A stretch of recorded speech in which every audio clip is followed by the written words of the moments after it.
Está con nosotros el profesor David Galeano. ¿Cómo está, profe? Muy bien, Ale. Ayer fue tu cumple, profe. Profe, que lo cumpla feliz. Profe, que tu día dichoso, que lo cumpla feliz. La. ¿Cuántos años, profe? 64. Esta bulla, ¿eh? Y manejando y recorriendo el país. Sí. Muy contento, gracias por esta... ¿Soplaste la velita, profe? Soplé. Acá en guaraní tienen que cantar, le dice tere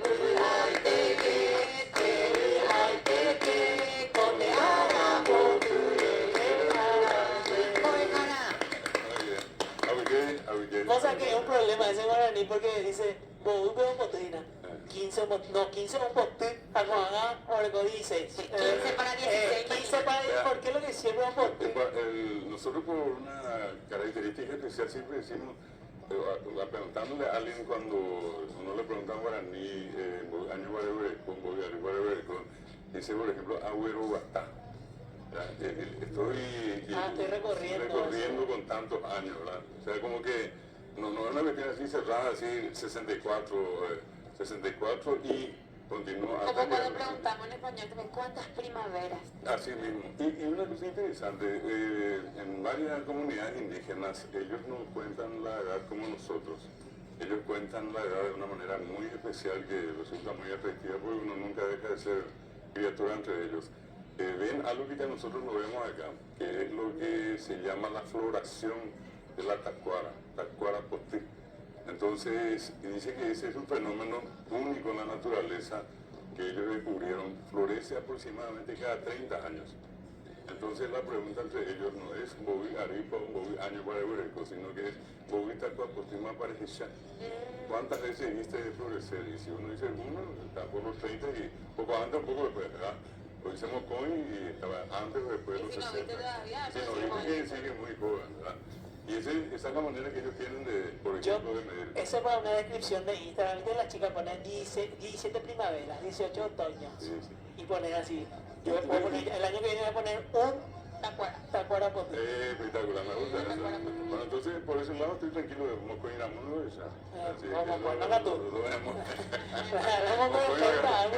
Profe, pero y entonces contaban, o sea, no eran tipo 15, 20 años, sino que era... Cada floración que ellos tenían la costumbre de observar y era una cosa tremenda o sea, sigue siendo el poder de observación que nosotros tenemos, ¿verdad? Llegan de a 3. Llegan. Profe, una consulta porque nada más porque el último sábado de cada febrero se celebra el Día del Teheré y yo quería saber nomás si... Este sábado es. Este sábado, y el último. Este es el último ya, ¿verdad? Sí, este es el último. Sí. Quiero saber nomás brevemente si es que tenés el conocimiento del consumo de la hierba, si fue ya antes de los ¿cómo se llaman los que vinieron? Jesuitas. La hierba que se denominó en términos botánicos y científicos Ilex paraguayensis, para nosotros el caá, ¿verdad? Y el caá ya existió acá, una hierba tradicional de esta zona, era conocida ya por los indígenas, ellos hacían la infusión. Y en la leyenda que se conoce, que mismo contada por ellos, dice que el tereré nació así. Y era sencillamente no sé si ustedes conocen el porongo, hay una planta que se llama allí que hay un lugar inclusive en la zona de Guairá que se llamaba Fíjate, pues se llama Félix Pérez Cardoso. Félix Pérez Cardoso. En el Guairá, bueno, fíjate. Y ese es el lugar donde abundaban las plantas del porongo. O sea, los uruguayos y los demás usan, sí. que los argentinos. Y esa costumbre era por parte de ellos como una especie de recipiente en el cual llevaban agua cuando se desplazaban, ¿verdad? Y bueno, dicen que en una de esas ocasiones buscan el agua fresca y es el que se le aparece, es Ñanderú, nuestro padre, el Dios, y le dice a ellos que para que tengan, digamos, que les resulte más agradable el consumo del agua como refrescante, que le pongan esta hoja que le muestra, les cuenta que ese era el caá. Y a partir de allí lo consumen y tenían ya la costumbre inclusive de reducir las hojas, ¿verdad? Y consumirlas así como para nosotros con hoy en la y cómo ellos funcionaban con una tacuarilla, ¿verdad? Hoy yo veo así como una cuestión muy interesante, uno llega como aquí y va a encontrar que hay unos termos que se hacen de tacuar, ¿verdad? Yo lo he visto poco. Y lo que hacen de bombilla para nosotros también es una tacuarilla. Parece una pajita. Sí, es extraordinario el trabajo que hacen. Y eso nos lleva al tiempo tan anterior donde ellos ya usaban la yerba mate. Si existe un elemento muy tradicional de acá, ese elemento es el caá. Que el caá en términos generales es todo lo verde, todo lo que en este caso, de hecho, decir caguazú, claro. sí, o decir caguazú. Imagínense ese concepto que hoy la biología o los biólogos, lo que se dedican al tema ambiental, llaman el bosque atlántico. Ese bosque atlántico es el Caguazú, era el gran monte, la gran selva americana. Y a eso nos remonta también la expresión caá, pero definitivamente nosotros consumimos el tereré, ¿verdad?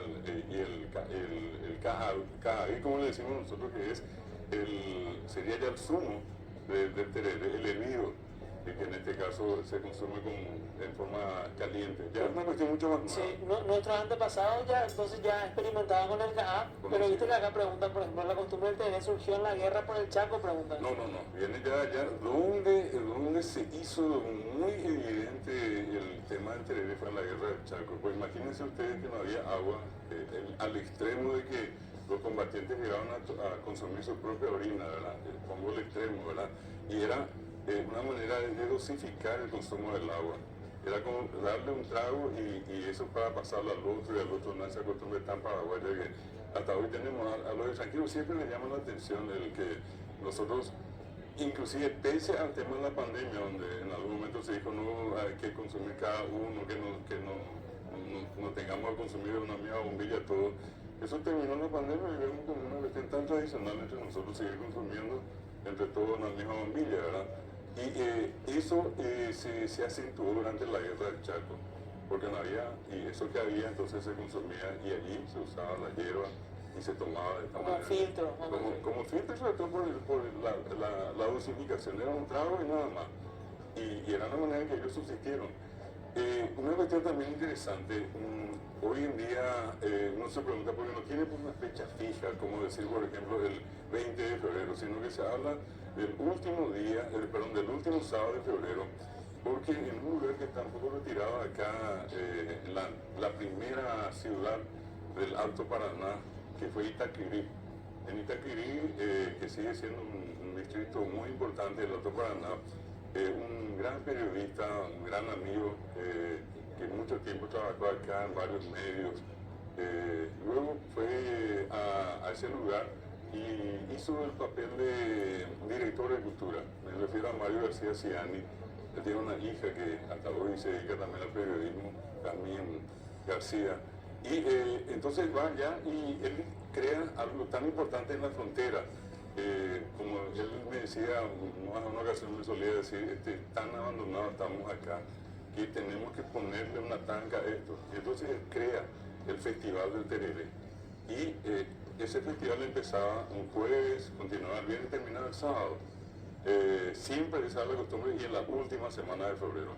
Entonces, ese mismo proyecto fue presentado por él a través de un diputado al Parlamento y finalmente salió como fecha, día en este caso el Tereré, el último sábado de febrero, para que siempre coincida con la última noche del Festival del Tereré en Itaquirí. Por eso, y el generador, el autor de esa fecha es Mario García Ciani, un periodista paraguayo. Qué grande. No tenía esa información. Profe, en el Guaraní Tour, ¿por dónde vas a estar esta semana que viene? Nosotros en este momento estamos trabajando ya en lo que implican los cursos, las actividades, y tenemos una jornada con docentes que vamos a hacer este día sábado. Vamos a estar cerca de Caguazú, vamos a estar en Pastoreo. Pastoreo, allí vamos a tener una reunión. Y Pastoreo cambió varias veces el nombre, fue Ñuay también. Muchísimo. Campo 9 también. Claro, se refiere al campo pelado que no tiene mucha utilidad, ¿verdad? Ahí pues significa la descomposición, algo irregular. Nosotros hoy cuando hablamos decimos, por ejemplo, Oñembuaí. Oñay, por ejemplo, no. En ese caso no. Pero cuando decís, tiene que terminar a llegar al acento. Oñembuaí. Bueno, ahí es, si te pica un bicho cualquiera y después se forma un pequeño grano, ¿verdad? A eso la gente le dice Iyaipa, Iyaí se ve. Es la descomposición, pero orgánica, implica que tenga bichitos acá, ¿verdad? Eso con el tiempo se transportó a lo que llamamos hoy desperfectos, ¿verdad? Cualquier cosa, un nivel se aplica, un nivel se mesa, y ya no es el aire de descomposición, sino que el aire desperfecto. De decomposición, pero no en un sentido orgánico, ¿verdad? Entonces se decompuso la cama y uno dice la mesa, un nivel se mesa, y viene de ahí la palabra, y es oñembo ahí, y quedó después en oñembo ahí. Jai también se dice Jai. Jai es uno y Jai es otro. Jai es Jai es tereño, sería lo agrio, ¿verdad? Nada que agrio, ¿verdad? Y el Jai es escribir. Jai es no solamente escribir, sino que cortar, hacer un corte con algo. De allí viene antiguamente. Y eso se utilizó después para referirse a la escritura. Profe, solamente tenemos que irnos, pero te esperamos la semana que viene, ¿vas a estar? Con mucho gusto, con mucho gusto. Quería, antes de terminar, recordarte solamente a todos una fecha muy especial, ya que recordamos a Mario García. Hoy recordamos el nacimiento de uno de los paraguayos más destacados de los últimos tiempos, un gran trabajador de la cultura popular, yo le considero un héroe civil, y ojalá que mucha gente que nos ve tome conciencia y investigue quién fue el gran Ruy Torga. Gabino Ruiz Díaz Torales, un gran trabajador cultural de Paraguay, que hubiera cumplido años. Él nació en 1938 y tuve la oportunidad de trabajar muchísimo tiempo con él recorriendo todo Paraguay. Un recuerdo para Ruiz Torga. Muchísimas gracias, profe, te queremos mucho. Muchas gracias a ustedes. Pero en serio te decimos, no, pero en serio, no te metimos como ñandutí, eso te lo metimos. Te queremos, te queremos. Sí, se acordaron ya de vos, porque vieron tu historia ahí con tu amigo. ¿Subiste vos asado de eso? No, todavía no. Ah, ahora oficialmente voy a subir esta historia. Por favor. Esta es la historia. Muchas gracias, profe. Te esperamos la semana que viene. Gracias a todos, nos vemos el día de mañana. Chao, chao.